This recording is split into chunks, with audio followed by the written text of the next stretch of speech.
Hi friends, இன்றைக்கி நம்ம எங்கே வந்திருக்கோம்னு பார்த்தீங்கன்னா காரைக்காலில் ஃபேமஸான மஜா மஜா ரெஸ்டாரண்ட்டுக்கு தான் வந்திருக்கோம். சரி வாங்க நம்ம உள்ளே போய் அப்படியே எப்படி இருக்குன்னு சொல்லி பார்க்கலாம்.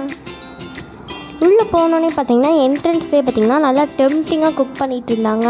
நல்லா சிக்கன் ரோல், முர்த்தபா எல்லாமே ரெடி ஆகிட்டு இருந்து சூப்பராக இருந்தது. பார்க்கவே அவ்வளோ ஒரு யம்மியாக டேஸ்டியாக இருந்தது. இங்கே எப்போ வந்தாலுமே நாங்கள் இந்த கடையை மிஸ் பண்ணாமல் சாப்பிடுவோம். அப்படியே ரெடி பண்ணி வச்சிட்டு இருந்தாங்க. சரி அப்படியே உள்ளே போய் கொஞ்சம் ஷூட் பண்ணலான்னு சொல்லிவிட்டு நாங்கள் அப்படியே உள்ளே போனோம். கொஞ்சம் வெளியிலே கொஞ்சம் டைனிங்லாம் குட்டி குட்டி டைனிங் இருந்தது. இந்த சைடு ஒரு பெரிய டைனிங், அப்புறம் சைடெல்லாம் சின்ன சின்ன டைனிங்லாம் வச்சுருந்தாங்க. அப்புறம் ஒரு தனி ஹாலில் ஒரு ஃபேமிலியாக உட்காந்து சாப்பிட்ற மாதிரி ஒரு பெரிய டைனிங். எப்போ வந்தாலுமே நாங்கள் அந்த பெரிய டைனிங்கில் தான் உட்காந்து சாப்பிடுவோம். பார்த்திங்கன்னா நாங்கள் பார்சல் வாங்கிட்டு வீட்டுக்கு வந்துட்டோம். அந்த கடையில் பார்த்திங்கன்னா சிக்கன் ரோல் தான் ஃபேமஸ். நாங்கள் நார்மல் சிக்கன் ரோலும் ஸ்பெஷல் ஒன்றும் வாங்கிட்டோம். ரொம்பவே யம்மியாக இருந்தது. நீங்கள்